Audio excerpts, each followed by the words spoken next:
Très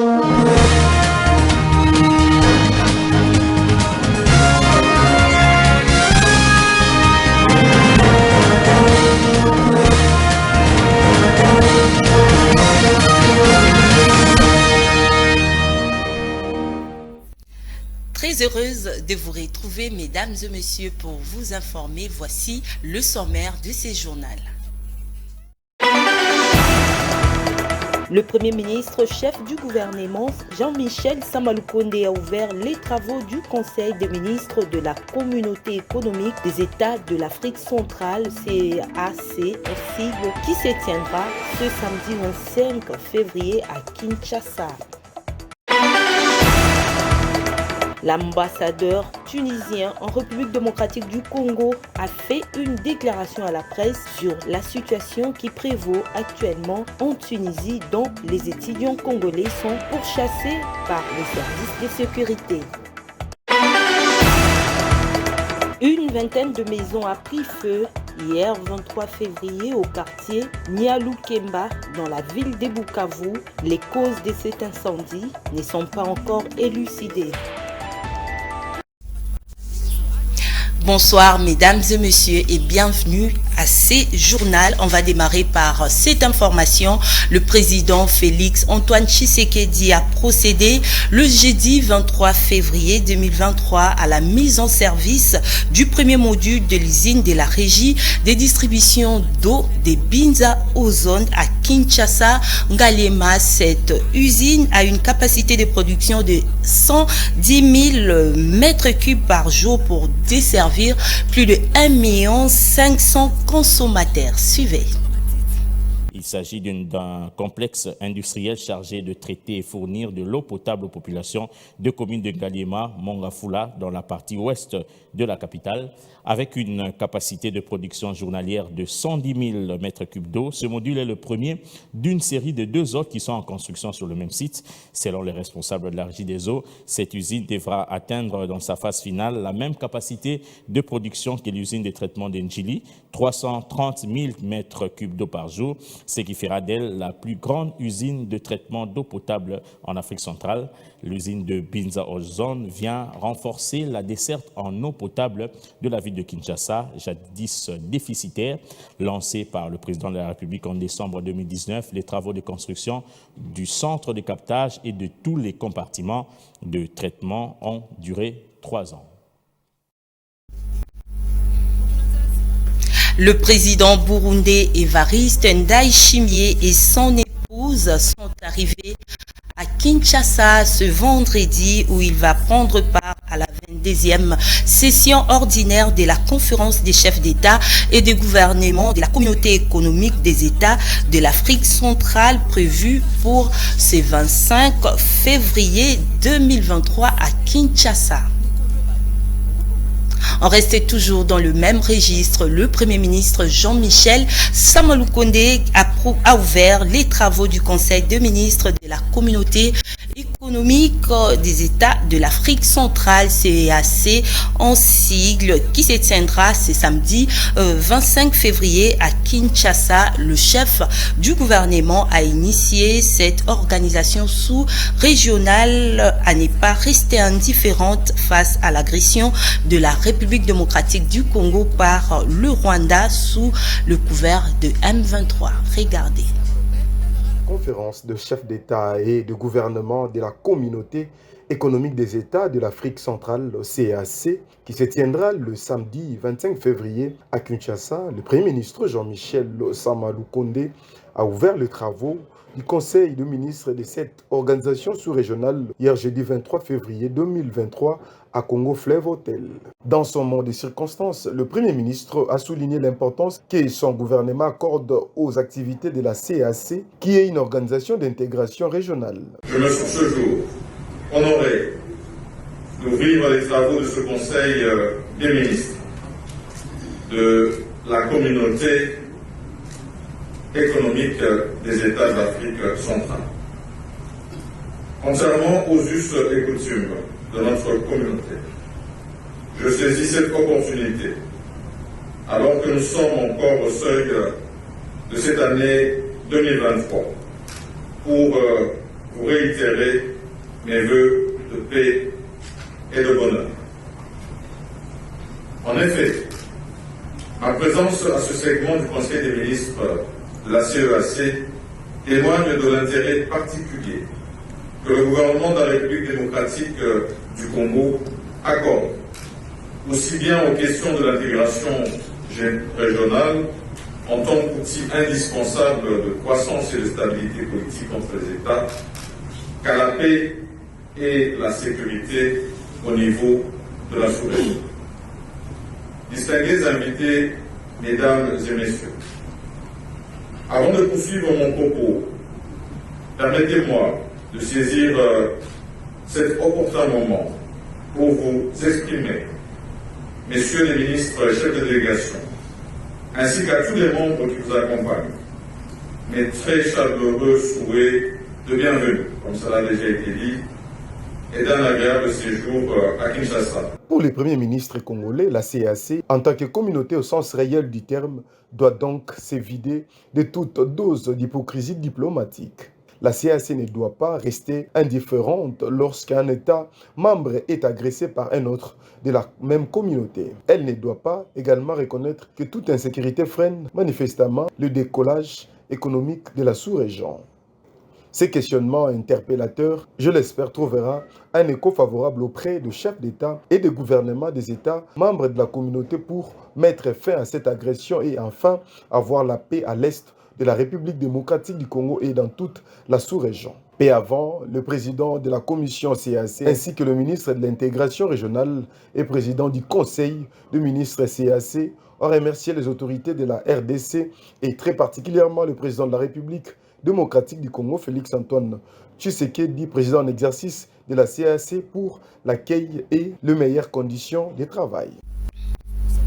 L'ambassadeur tunisien en République démocratique du Congo a fait une déclaration face à la presse sur la situation qui prévaut actuellement en Tunisie, dont les étudiants congolais sont pourchassés par le service de sécurité. Regardez.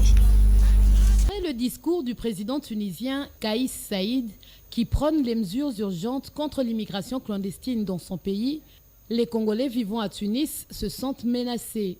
L'ambassadeur de la Tunisie en République démocratique du Congo, qui connaît bien son pays, parle, lui, de la lutte uniquement contre les clandestins et dénonce la manipulation des réseaux sociaux. Laissez-moi vous dire, mon cher frère, que je ne comprends pas jusqu'à maintenant l'acharnement de certaines personnes sur les réseaux sociaux sur la Tunisie. Parce que un pays doit donc protéger, un gouvernement, un État doit protéger ses ressortissants. Et vous êtes en train de voir maintenant ce qui se passe, par exemple, donc, à l'est du pays. Maintenant, nous avons le même problème. Il y a des immigrés, un grand nombre d'immigrés qui viennent maintenant, depuis quelque temps, en Tunisie, et qui sèment la terreur. Par exemple, une ville portière, donc, comme la ville de Sfax, qui est la capitale économique, il y a des gens qui sont donc, au centre-ville avec des machettes, qui tuent, qui violent. Le problème, c'est qu'il y a donc, un phénomène d'afflux massif d'immigrés clandestins. Donc, ils sont en Tunisie d'une façon irrégulière. Bouzekri Rmili apaise les esprits des parents des étudiants congolais vivant en Tunisie. Nous sommes là en tant que frères et sœurs. Nous ne sommes ni xénophobes, ni racistes. Vraiment, j'aimerais bien que cette manipulation, que ce genre d'acharnement cesse. Notez que les autorités tunisiennes ont annoncé qu'au moins 138 migrants clandestins avaient été arrêtés ou interceptés en mer dans la nuit de mardi à mercredi. Jean-Marc Châtaignier, allais-je dire, ambassadeur de l'Union européenne en République démocratique du Congo, accompagné d'une délégation, ont échangé avec la patronne des mines sur la construction d'un partenariat stratégique, notamment dans la transformation locale des minerais. Suivez.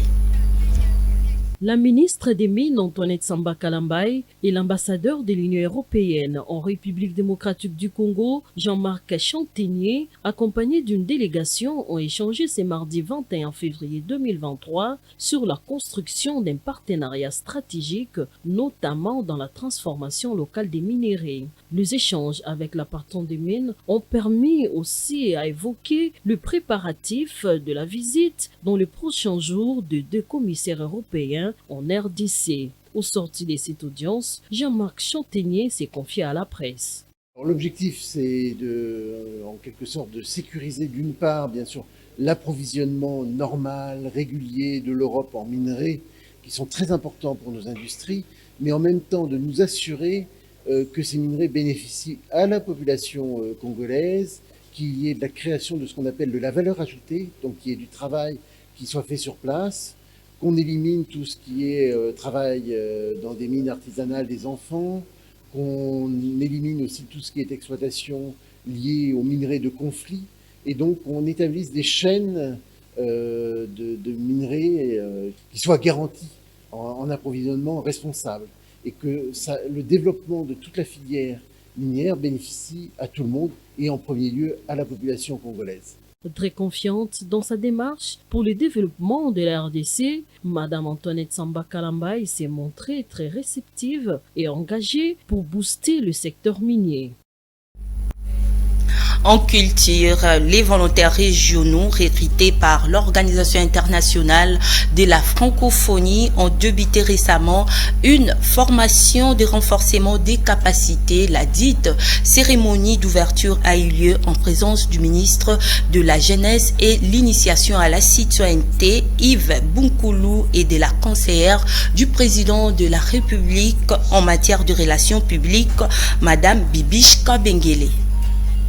S'imprégner de l'organisation des Jeux de la francophonie, les volontaires régionaux ont débuté la séance de formation avant d'intégrer les différents départements et commissions au comité national. La cérémonie d'ouverture de cette session de formation a eu lieu récemment en présence du ministre de la Jeunesse, Yves Bunkoulou, et la conseillère du président de la République en matière de relations publiques, Madame Bibiche Kabengele. Pour le directeur du comité national du 9e Jeu de la francophonie, M. Isidore Kouandjangembo, cette formation va servir à outiller ces jeunes volontaires venus des francophones de la sous-région Afrique centrale avant d'intégrer les comités. 30 bénévoles qui viennent des pays d'Afrique centrale pour nous accompagner dans l'organisation du 9e Jeu de la francophonie. Ce matin, nous avons lancé le début de la formation de ces volontaires. Nous avons eu l'honneur de la présence du ministre de la Jeunesse, de la chargée des relations publiques de la présidence de la République, qui sont venus pour accueillir ces jeunes qui vont nous accompagner jusqu'au G. Le message que nous voulons lancer, c'est de dire au peuple congolais et à toute la francophonie que la République démocratique du Congo est vraiment engagée dans l'organisation de cette 9e édition des Jeux de la francophonie. Et donc, nous demandons à la jeunesse congolaise, à la jeunesse africaine, à la jeunesse de la francophonie de s'impliquer pour assurer le succès de ces Jeux de la francophonie. Et nous sommes très honorés que nos jeunes volontaires qui sont arrivés, une trentaine, vont nous accompagner pour que nous puissions réellement travailler et assurer le succès de ce 9e Jeu de la francophonie. Mais ces jeunes, nous allons les déployer dans les différentes commissions et départements. Ils vont apporter leur contribution. Ils vont aussi profiter pour acquérir une expérience. Et donc, ça sera un événement important pour eux également parce qu'ils vont apprendre non seulement apprendre à connaître le pays, à connaître la jeunesse congolaise, mais aussi à travailler dans un autre environnement qui est celui dans lequel ils sont habitués à travailler.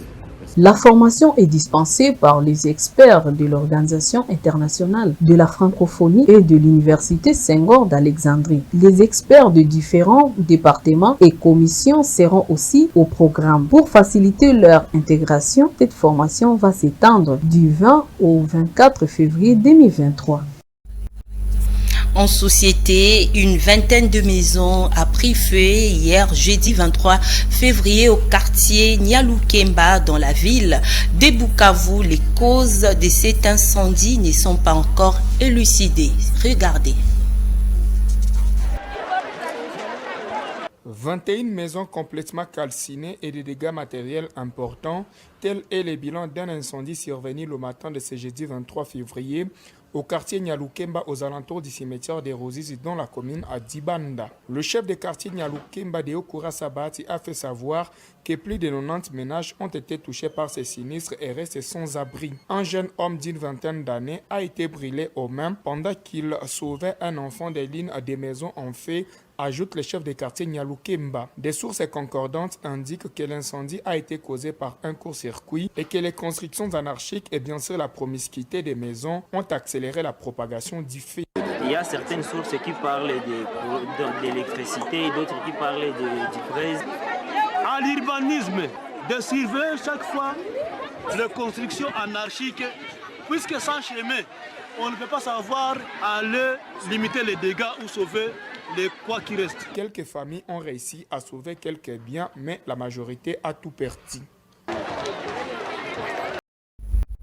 C'est cet élément qui met un terme à ce journal, mesdames et messieurs. Avant de se séparer, voici le rappel des titres.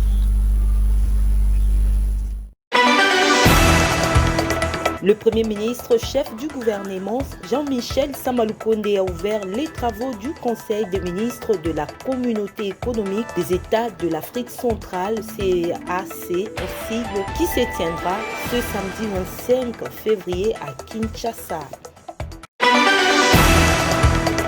L'ambassadeur tunisien en République démocratique du Congo a fait une déclaration à la presse sur la situation qui prévaut actuellement en Tunisie, dont les étudiants congolais sont pourchassés par les services de sécurité.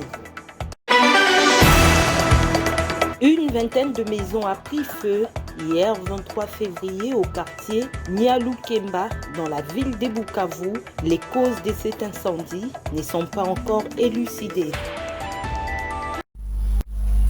Nous sommes arrivés à la fin de ce journal. Mesdames et messieurs, merci de nous avoir accordé votre attention. Restez branchés au programme de Média Business Télévision.